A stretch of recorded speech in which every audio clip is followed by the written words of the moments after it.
اسلام کی جو صفائی شروع ہوتی ہے سب سے پہلے پیٹ سے. انٹیریئر سب سے زیادہ صاف ہونا چاہیے.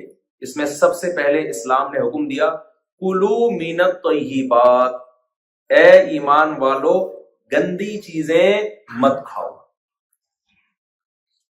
آپ نیٹ کلین روزانہ تیزاب سے ڈیٹول سے نہاتے ہو، کھا گند رہے ہو، دنیا تو صاف ستھرا کہے گی، کیونکہ دنیا میں گند کھانے والے کو گندا سمجھا جاتا ہی نہیں ہے.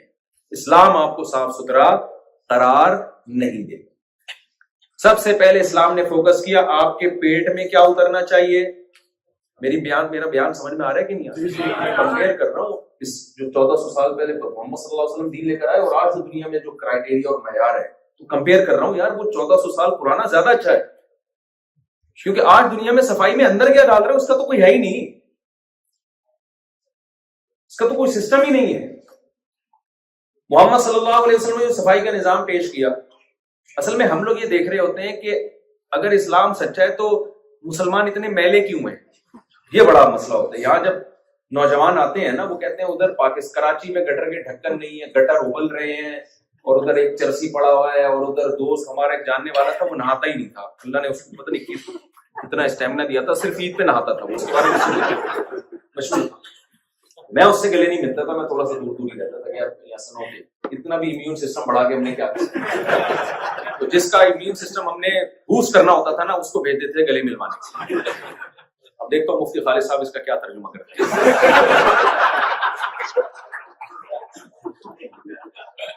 خالد صاحب کی بڑی آزمائی. تو وہ برے نہیں سمجھیں گے یہ کیا کہہ رہے ہیں، وہ نہیں سمجھیں، ان کے سمجھ میں نہیں آئے گا. تو ایسا نہ وہ بولے وہی والی جاپانی والی بات ہو جائے گی میری سسٹر کا کیا. تو ہماری جو ینگ جنریشن جب آتی ہے وہ دیکھتی ہے یار باتیں صفائی کی مسلمان کرتے ہیں، ادھر گندگی ادھر کیا ہے صفائی ہے. تو بھائی وہ مسلمان گڑبڑ کر رہا ہے. اسلام کا نظام طہارت اگر دیکھو تو وہ آج جو دنیا نے صفائی کا معیار جس چیز کو بنایا ہے، جو محمد صلی اللہ علیہ وسلم نے جو سسٹم دیا تھا وہ آج سے کروڑا گنا بہتر ہے. وہ تو پرابلم یہاں سے آ رہی مسلمان نے چھوڑ دیا اس کو. مسلمان کی ذمہ داری تو نہیں لی نا اللہ تعالیٰ نے، لیکن ہم نے جن بزرگوں سے ملے، جن علماء کی صحبت میں ہم نے وقت گزارا ہے، جنہوں نے اسلام کو حقیقت میں فالو کیا ہے، وہ ایسی صفائی ستھرائی والی ان کی لائف تھی کہ میں اگر آپ کو اپنے شیخ حضرت مفتی رشید احمد صاحب رحمہ اللہ کے صفائی کے واقعات بیان کرنا شروع کر دوں تو آپ کہو گے شاید مفتی صاحب جو ہے نا وہ جھوٹ بول رہے ہیں. ہم نے اصل میں ہمارے جیسے آڑے ترچھے لوگوں کو دیکھا ہوا ہوتا ہے، جو اہل اللہ کی صحبت میں آپ جو سچی مچی کے اللہ والے لوگ ہیں نا، آپ ان کی صحبت میں وقت گزارے تو پتہ چلے گا کہ اسلام میں کتنا حسن ہے اور حقیقی اسلام ہے کیا. تو اسلام کی جو طہارت ہے، میں ذرا جلدی جلدی اس کو ٹاپک کو مکمل کروں. وہ سب سے پہلے کہاں سے شروع ہوتی ہے؟ کھانا کیا ہے؟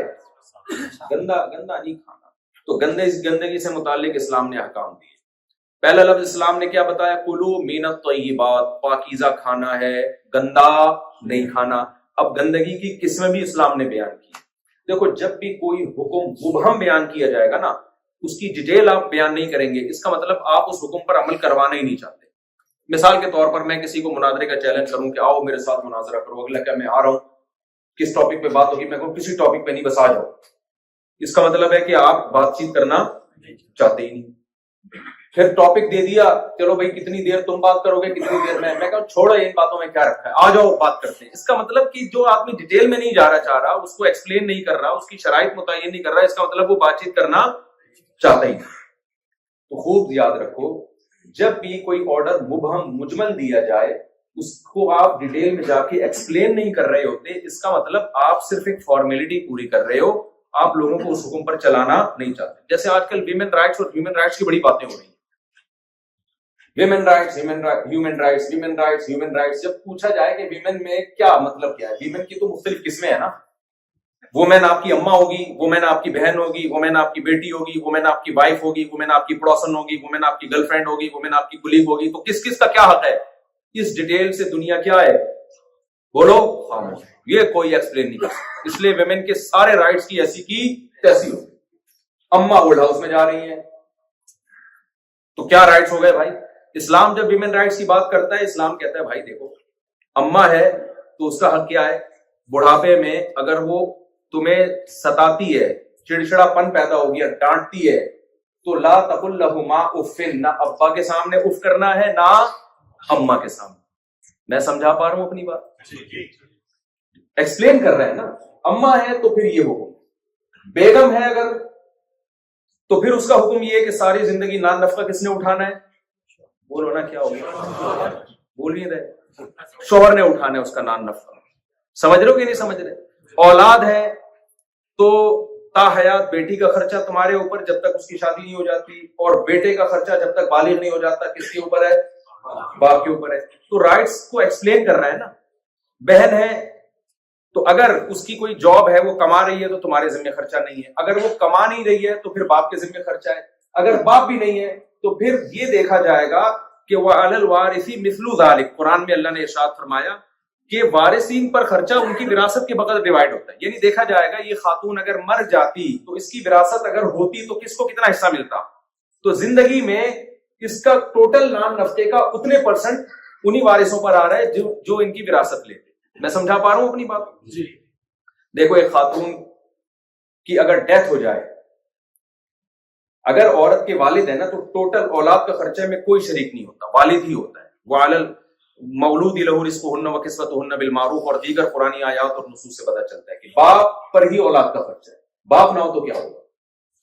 باپ نہ ہو تو اسلام نے بتایا کہ گورنمنٹ پہ نہیں ہے بلکہ اس کے قریبی رشتہ داروں پہ خرچہ ہے. قریبی رشتہ داروں پہ کیسے ڈیوائڈ ہوگا؟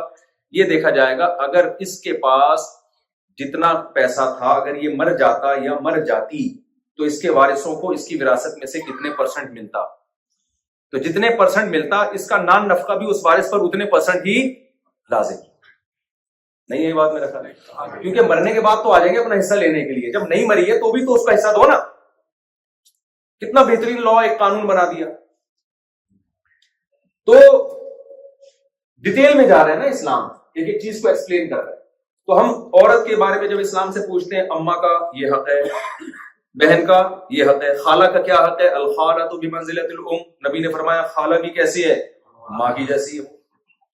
تو پڑوسن کا کیا حق ہے؟ پڑوسن کا حق یہ کہ اس سے آپ نے بات چیت اسلام نے بتایا. وہ اگر آپ سے فری ہونے کی کوشش کر رہی ہے تو آپ نے اس کو فری نہیں کرانا. یہ پڑوسن کا حق ہے. دنیا میں ایسا حق ہے کسی کا؟ آپ کہہ سکتے ہیں یہ کیسی ناانصافی ہے؟ بھائی یہ ناانصافی اس لیے ہے کہ پڑوسن سے آپ جان چھڑائیں گے تو وہ ٹائم کس کو دیں گے؟ آپ اپنی بیگم. اسلام اس کے حقوق کا عالم بردار ہے، اس کے حقوق کا تحفظ کر رہا ہے. جو تمہاری وائف ہے وہ تو ایک ڈپریشن کی گولی آتی ہے، پتہ نہیں بلین 5 بولتے ہیں اس کو، کیا بولتے ہیں؟ ویلین 5. ویلین 5 میں ڈپریشن کی گولیاں الحمدللہ نہیں کھاتا، حالانکہ میں نے ڈپریشن کے اتنے خاندانی قسم کے انتظام کیے ہوئے ہیں آپ کی سوچ.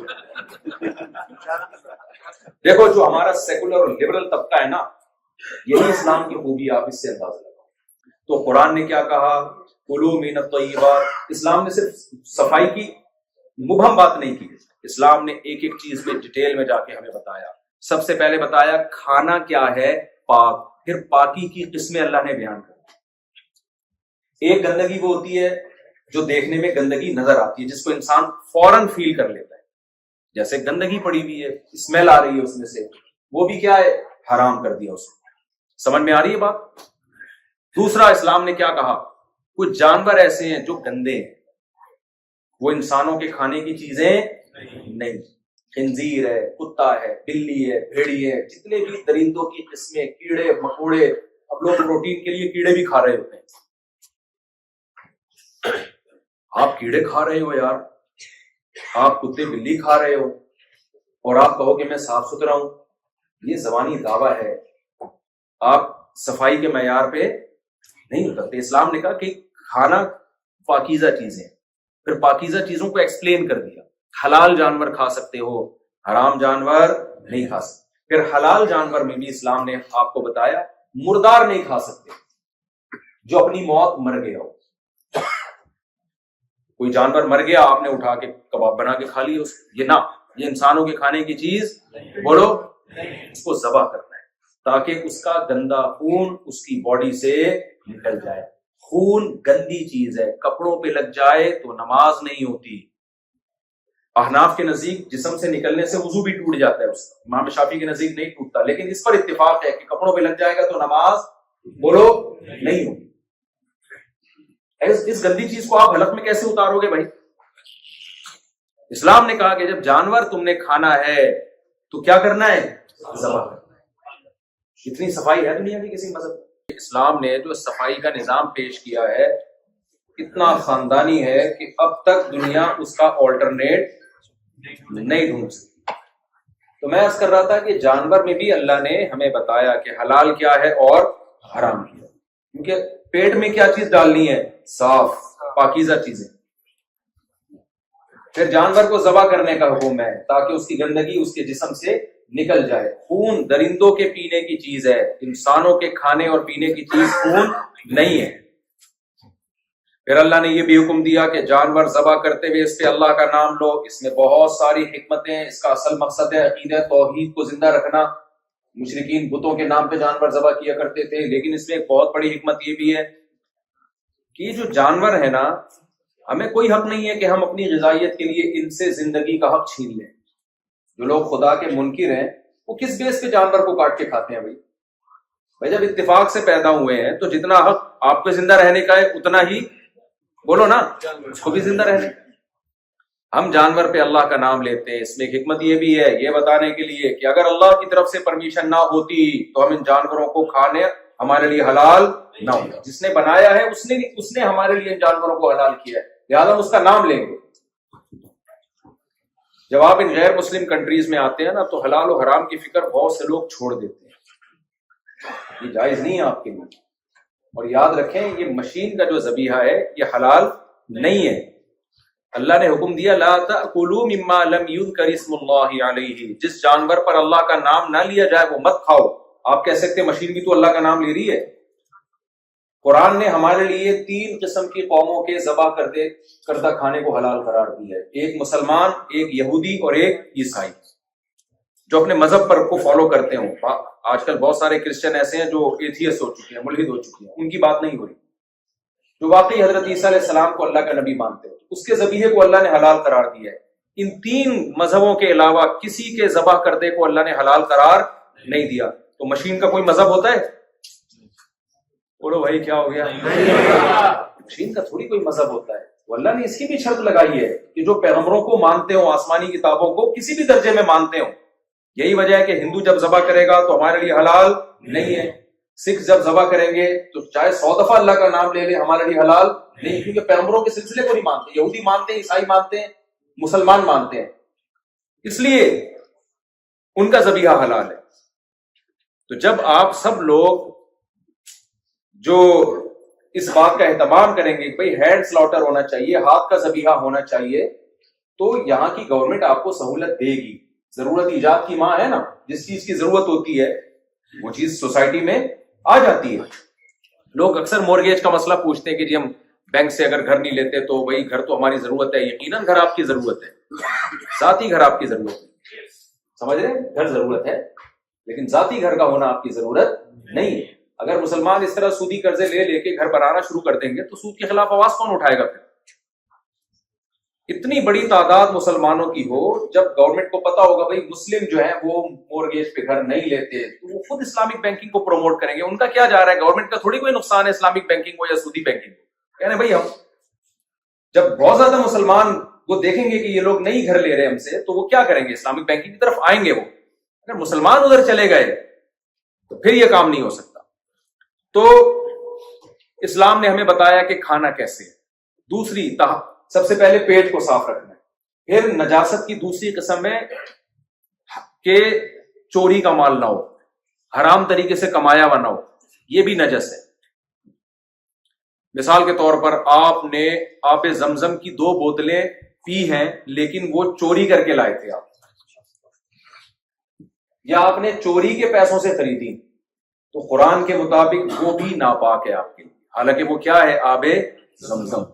لیکن چونکہ حرام مال سے خریدا گیا ہے تو نبی صلی اللہ علیہ وسلم نے فرمایا حرام کا جب ایک نوالا انسان کے جسم میں آتا ہے اس کی نہ دعا قبول ہوتی ہے، اللہ اس کی نمازوں سے برکت اور نور، حدیث کا مفہوم ہے، ختم کر دیتے ہیں. تو یہ بھی گندگی ہے کہ آپ حرام مال سے کوئی چیز کھا رہے ہو. آپ نے پاکیزہ مال سے کھانا ہے, جوئے سے کمایا بناؤ, چوری سے کمایا بناؤ, کسی کو دھوکہ دے کے نہ کمایا ہو آپ نے. پھر اس کے بعد صفائی شروع ہوتی ہے منہ کی. پیٹ کے بعد کس کا حصہ آتا ہے؟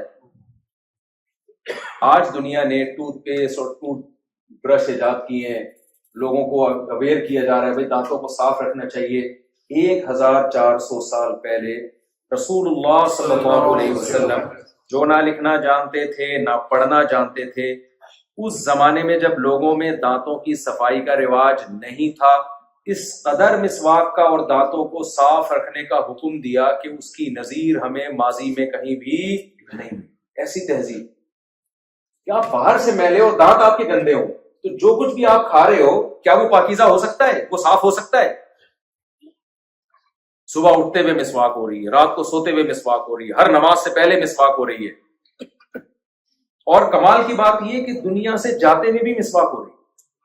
ارے بھائی اب تو دنیا سے جانے کا وقت ہے. آپ کسی بھی عالم سے پوچھیں کہ بھائی نبی صلی اللہ علیہ وسلم نے دنیا سے جاتے ہوئے سب سے آخری عمل کیا کیا ہے؟ بھائی دانت صاف کر کے گئے. یار ایسی تہذیب ہے بھائی.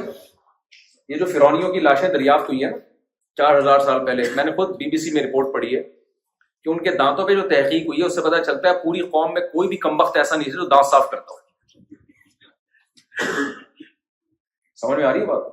ان کے دانتوں پہ جو تحقیق ہوئی ہے نا اس سے پتہ چلتا ہے کہ پوری قوم میں کوئی بھی کمبخت ایسا نہیں تھا جس کو دانتوں کی صفائی کی تو, حالانکہ بادشاہ تھے, رائل فیملی کے لوگ تھے, ان میں تو صفائی ویسے ہی زیادہ ہوتی ہے, دانت کوئی بھی صاف نہیں. دانتوں کو صاف کرنے کے بارے میں جو رہنمائی ملی ہے لوگوں کو وہ پیغمبروں سے ملی ہے.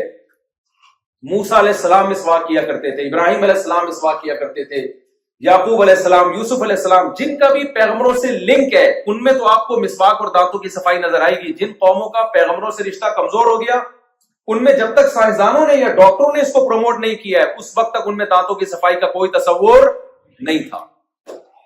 سمجھ میں آ رہی ہے کہ نہیں آ رہی ہے بات؟ تو منہ کی صفائی 15 دفعہ منہ کو دھونے کا حکم دیا اسلام نے. فجر ہم پڑھتے ہیں تو وضو میں کتنی دفعہ کلی کرتے ہیں؟ 3 دفعہ. پھر ظہر میں 3 دفعہ. 5 نمازوں میں کم سے کم کتنی دفعہ ہو جائے گا؟ اور کراچی میں تو اور زیادہ دفعہ ہوتا ہے, اور زیادہ دفعہ ہوتا ہے. اب کیوں ہوتا ہے؟ یا کبھی آپ اکیلے میں ملیں گے تو انشاءاللہ میں آپ سے اس بارے میں بات کروں. ہر بات کھلے میں نہیں بیان کی جا سکتی, چھاؤں میں, کیونکہ غذائیں ایسی ہیں نا کہ وضو کا ٹھہرانا بہت مشکل کام ہے, بہت مشکل کام. ویسے تو یہاں بھی یہی غذا ہے, اتنا زیادہ احساس سے کمتری میں جانے کی. پیزے برگر تو یہاں بھی لوگ کھا رہے ہیں, بلکہ یہاں زیادہ کھا رہے ہیں, تو پھر بھی تھوڑی سی نیچرل غذا کھا لیتے ہیں. ہر چیز میں ہم خراب نہیں ہیں, ذہن میں رکھیں. بہت ساری چیزیں ہماری خاندانی ہیں. یہاں کوئی انگریز سے پراٹھا ہضم کروا کے دکھاؤ, جو پراٹھے ہم کھاتے ہیں نا وہ کسی گورے کو بولے تو بہت بڑا فنٹر ہے, یہ 2 پراٹھے ہضم کر کے دکھاؤ. خیر, تو پھر تیسرے نمبر پہ صفائی میں لباس آتا ہے یا باڈی آتی ہے؟ آپ کی باڈی آتی ہے. لباس باہر کی چیز ہے نا.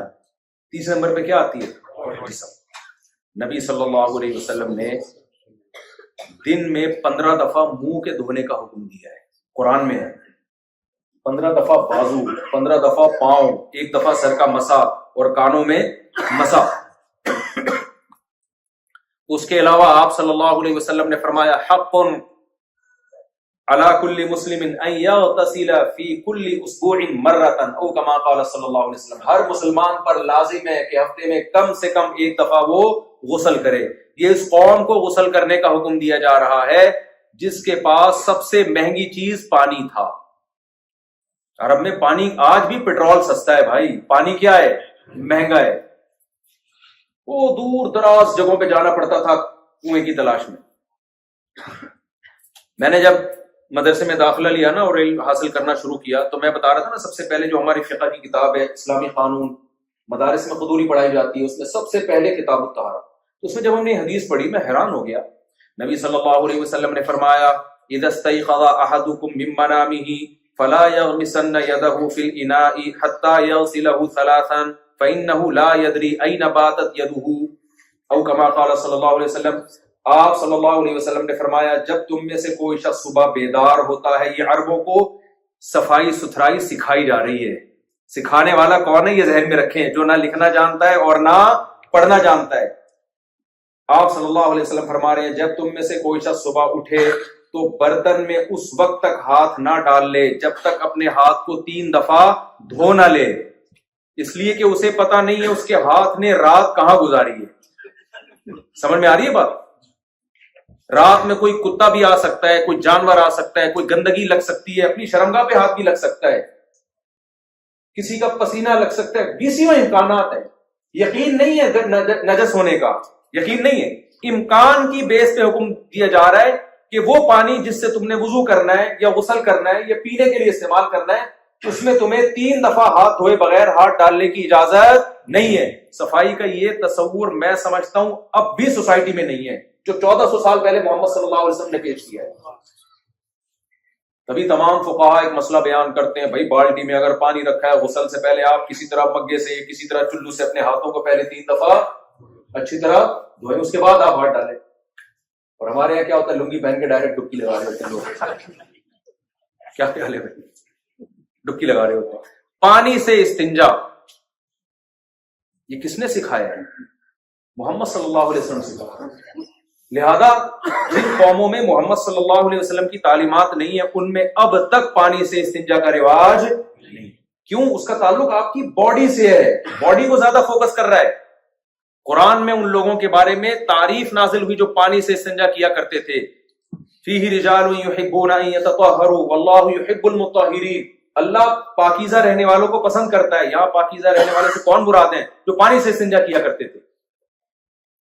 آپ بھی دنیا میں گئے ہوں گے بہت سارے کنٹریز میں, صرف اسلامی ملکوں میں آپ کو واش روم میں پانی نظر آئے گا, باقی جگہوں پہ نہیں ہے. اب جاپان میں آ گیا, وہ بھی انہوں نے مسلمانوں سے سیکھا ہے, لیکن چلو اچھی بات ہے, تو اچھی چیز وہ لوگ لے لیتے ہیں. اور پھر ایسا خاندانی آیا ہے کہ وہ ہمارے یہاں نہیں ہے. جاپان تو پھر جاپان ہے نا. آدمی ایسے ٹیکنیکل سسٹم ہے کہ آدمی بس نہلا کے دل دھلا کے ایسا لگتا ہے کہ صدیوں کے گناہ معاف ہو گئے. ان کی تو مشینری ہے نا کہ ہر چیز بٹن دباؤ بس. ابھی کیا, میں آپ کبھی جائیں جاپان تو پھر آپ کو پتا چلے گا کہ جاپان کے واش روم کیسے خاندانی ہو گئے ہیں. تو پانی سے استنجا سکھایا, پھر غسل سکھایا. غسل جنابت دنیا کی کسی قوم میں نہیں ہے. پھر ہمیں یہ بتایا رسول اللہ صلی اللہ علیہ وسلم نے فرمایا 10 چیزیں پیغمبروں کی فطرت ہیں. ان میں بہت سی چیزوں کا صفائی سے تعلق ہے. اس میں آپ نے فرمایا ناخن تراشنا. آج ہماری خواتین کے چنگیز خان کی طرح بڑے بڑے ناخن ہوتے ہیں, اس کو سمجھتی ہیں کہ بڑے بڑے اچھے لگ رہے ہیں. بھائی یہ فطرت کی وقت سے بغاوت ہے, یہ نیچر سے بغاوت ہے. آپ کو کھانے میں بھی تکلیف ہو رہی ہے, اور پھر تمہارا ہوگا کیا اگر تمہاری بیوی کو غصہ آیا اور اس نے ناخن چھپو دیا. لوگ اپنی بیویوں کو کہہ رہے ہوتے ناخن بڑا مجھے پسند ہے, غصہ آ گیا اور اس نے گھونپ دیے آپ کے اندر. یہ نہیں. بہت معذرت کے ساتھ خواتین کو میں کہوں گا بھائی وہ زینت اختیار کرو جو فطرت کے قریب ہے. کس قدر ٹینشن ہے آپ بتائیں. ایک ہفتہ ناخن بڑھ جاتے ہیں, ہر وقت انگلیوں میں الجھن ہوتی ہے کہ نہیں؟ ہمارے تو ہوتی ہے, ایسے الجھن شروع ہو جاتی ہے ہر وقت, یار کاٹے کسی طریقے. آپ نے 2 مہینے سے بڑھائے ہوئے ہیں. یہ زینت نہیں ہے بھائی, یہ تغیر خلق اللہ ہے. اللہ کی تخلیق کو بگاڑنا ہے. آپ کاٹے ناخن, آپ کو سکون ملے گا. کوئی حسن نہیں ہے اس میں ناخن بڑھانے میں. تو نبی صلی اللہ علیہ وسلم نے حلق عانہ زیر ناف بال کے صاف کرنے کا حکم دیا. آپ صلی اللہ علیہ وسلم نے نتف الابط بغلوں کے بالوں کی صفائی کا حکم دیا. دنیا کی کسی قوم میں اس صفائی کا اہتمام نہیں تھا. جو ختنے کا حکم دیا ہے اس کی بھی بڑی وجہ صفائی ستھرائی ہے, گندگی نہ ہو. یار یہ 1400 سال پہلے تعلیمات دی جا رہی ہے جو اب تک بھی دنیا کی بہت سی پڑھی لکھی قوموں کو یہ تعلیمات سمجھ میں نہیں آئی, ابھی تک فالو نہیں کیا جا رہا ان کو, کیونکہ ان سب چیزوں کا تعلق آپ کی باڈی سے. پھر ہے لباس کی طہارت. کیسے خاندانی احکام دیے, کپڑوں پہ گندگی لگ جائے تو نماز قبول نہیں ہوگی, اور 5 ٹائم نماز پڑھنا آپ کی ذمہ داری. جب 5 ٹائم نماز پڑھنی ہے تو کپڑے ناپاک رکھ نہیں سکتے آپ. پھر گھروں کو صاف کرنے کا حکم دیا, فنائے دار گھروں کے باہر کی صفائی کا حکم دیا. ابو داؤد کی حدیث ہے آپ صلی اللہ علیہ وسلم نے جوڑوں کی صفائی کا حکم دیا غسل کے دوران. جو جوڑ ہوتے ہیں نا, آپ کو یاد ہے بچپن میں مائیں واش روم میں لے جا کے جب نہلاتی تھی تو کیسی لڑائی ہوتی تھی نا پتھر سے. مجھے اب تک وہ پتھر یاد ہے, ہماری اماں گھستی تھی یہاں گھٹنوں. تو اب تو وہ سب سیٹ اپ ہی ختم ہو گیا, اب تو ڈیٹول ڈالو سب ختم. تیزاب نہ آ جائے ڈیٹول کی جگہ, مجھے ڈر یہ لگتا. تو نبی صلی اللہ علیہ وسلم نے جوڑوں کی صفائی کا حکم دیا. تو میں اس موضوع کو سمیٹ رہا ہوں، صرف ایک طہارت ہی کا نظام اسلام کا دیکھ لو نا، اس کا آلٹرنیٹ آج دنیا میں کسی کے پاس نہیں۔ سر کے بال سے لے کے پاؤں کے ناخن تک ہر طرح کی طہارت، ہر طرح کی طہارت۔ اس کے بعد پھر آپ عبادت میں جاتے ہو، دنیا کی ہر قوم میں ہر مذہب میں عبادت کے طریقے ہیں یا نہیں؟ آپ مذہبی عبادت گاہیں دیکھ لو، دنیا کے مختلف مذہبوں کی عبادت گاہوں میں جاؤ اور پھر مسجد میں آؤ، زمین آسمان کا فرق آپ کو بولو، زمین آسمان۔ اس میں زیادہ ڈیٹیل میں نہیں جاتا، کسی مذہب کا مذاق اڑانا مقصد نہیں۔ 5 ٹائم نماز دی ہے، اس نماز جیسی عبادت دنیا کے کسی مذہب میں ہے؟ بولو کیسے سجدہ ہوتا ہے بھائی، اللہ کا واسطہ آپ لوگ یہاں میلبرن میں مسجدوں کو آباد کرو، اللہ کا واسطہ۔ اگر آپ اپنی نسلوں کو بچانا چاہتے ہو نا برائی سے، کہ بہت افسوس ہوتا ہے کہ مسجدیں آباد نہیں ہیں، مسجدیں بنا دی بڑی ٹائٹ ہو، صفیں آدھی صفیں ہوتی ہیں، اس میں فجر کی بات کر رہا ہوں، باقی ظہر اثر میں تو ہوتے ہیں نمازی، رمضان میں بھی رپورٹ ہے کہ بہت نمازی ہوتے ہیں، لیکن آپ کے لیے نا یہاں اپنی اولادوں کو مسجد میں لانا زیادہ ضروری ہے، کیونکہ وہی حشر ہوگا جو میں نے بتایا نا، جو 150-100 سال پہلے آ کے مسجدیں بنا کے گئے، ان کی اولادیں مرتد ہو چکی ہیں۔ تو مسجد بنانے سے ایمان محفوظ نہیں ہوتا، مسجد بنانے کے بعد اس کو آباد کرنا ایمان کی حفاظت کے لیے ضروری ہے۔ تو اللہ کا واسطہ مسجدوں کو آباد کریں آپ لوگ، یہ آپ کو بڑھاپے میں کام آئے گی۔ جب آپ کے بچے مسجدوں میں آئیں گے نا تو بڑھاپے میں آپ کی خدمت کریں گے، اور اگر آپ نے ان کو اللہ رسول سے دور کر دیا تو آپ کا بڑھاپا بہت ڈینجرس گزرے گا۔ جو سیکولر اور لبرل لوگ ہوتے ہیں نا، جوانی میں عیاشی ہوتی ہے، ذرا سی جوانی ڈھل گئی تنہائی کھانے لگتی ہے۔ ہمارے پاس کیسز آتے رہتے ہیں صبح شام، مفتی صاحب میں نے اپنے بچوں کو کیا کچھ نہیں کھلایا، ساری زندگی ان کے پہ میں نے نثار کر دی، آج میں تنہا بوڑھا کھانس رہا ہوتا ہوں، کوئی بچہ میرے پاس میری تنہائی دور کرنے کے لیے بیٹھنے کے لیے تیار نہیں ہے۔ یہ حشر ہوگا آپ کا فیوچر میں۔ بچے کو دین اور مذہب سکھاؤ گے، جو اللہ کو مانتا ہے نا وہ اللہ کا حکم سمجھ کے بوڑھے باپ اور بوڑھی ماں کی خدمت کرے گا۔ ہماری خواتین بھی لبرل سیکولر بنتی جا رہی ہیں، پردہ اٹھا کے پھینکتی ہے، کیا ہے یہ برقع کیا ہوتا ہے ایکچولی وغیرہ وغیرہ جو آج کل ڈائلگ چلتے ہیں۔ ٹھیک ہے آپ پردہ نہ کریں، ابھی بڑھاپا بہت ڈینجرس ہوگا آپ کو، یہ بتا دوں، کیونکہ جو عورت پردہ نہیں کرے گی اس کی بچی پردہ بولو۔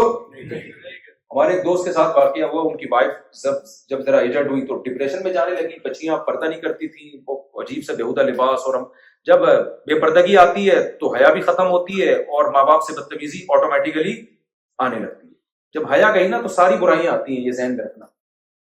تو وہ خاتون نے کیا کیا، یو ایس اے میں تھی وہ، انہوں نے توبہ طائف کی کہ بھائی میں اللہ کے دین پر آتی ہوں، یہ تو غلط کر دیا میں نے، زندگی خراب کی، اب بچے بھی ہاتھ سے نکل گئے، اب میں پردہ کرتی ہوں۔ تو جب انہوں نے پردہ کرنا شروع کیا، نماز روزہ شروع کیا، تو پھر انہوں نے بچیوں سے کہا دیکھو بیٹا تم بھی پردہ کرو۔ بچیوں نے کہا امی آپ نے لائف کو انجوائے کر لیا نا، کیا اب ہمیں بھی کریں، جب ہم آپ کی ایج کو پہنچیں گے ہم بھی کریں۔ تو بیچاری خون کے آنسو رو رہی تھی۔ تو یہی ہوگا، وہ کہا تھا نا یہ تو ہوگا۔ اس لیے جو خواتین بیان سننے کے لیے آئی ہوئی ہیں ان سے میں گزارش کرتا ہوں آپ کے فائدے کے لیے، آپ آج اپنے گھر میں پردے کا ماحول پیدا کر لو، بچیوں کو پورا پراپر ڈریس سمجھا دیا کرو، سختی تو نہیں کر سکتے نا، سمجھا دیا کرو کہ بھئی ایک یہ راستہ ہے اور ایک یہ راستہ، بیٹا یہ ہمارے مذہب کا راستہ ہے، یہ ہمارے کلچر کا راستہ ہے، اس میں حیا ہے۔ بچیاں ماں کو بہت زیادہ فالو کرتی ہیں، ماں کو فالو کرتی ہیں بچیاں، اگر وہ پردہ کریں گی، پراپر ڈریس میں رہیں گی، کل وہ آپ کی بھی خدمت کریں گی، کل وہ آپ کو بھی عزت دیں گی۔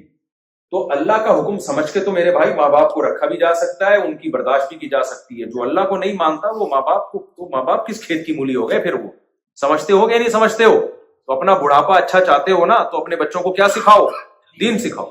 ہمارے دوست ہیں، میں خود اپنے واقعہ، ہماری دادی کا انتقال ہوا، کس طرح ہمارا گھرانہ رو رہا تھا۔ اب تو سب انڈین پاکستانی اور بنگلہ دیشی زیادہ بیٹھے ہوئے ہیں نا یہاں پہ، کیسی دادیوں کے مرنے پہ لوگ رو رہے ہوتے ہیں۔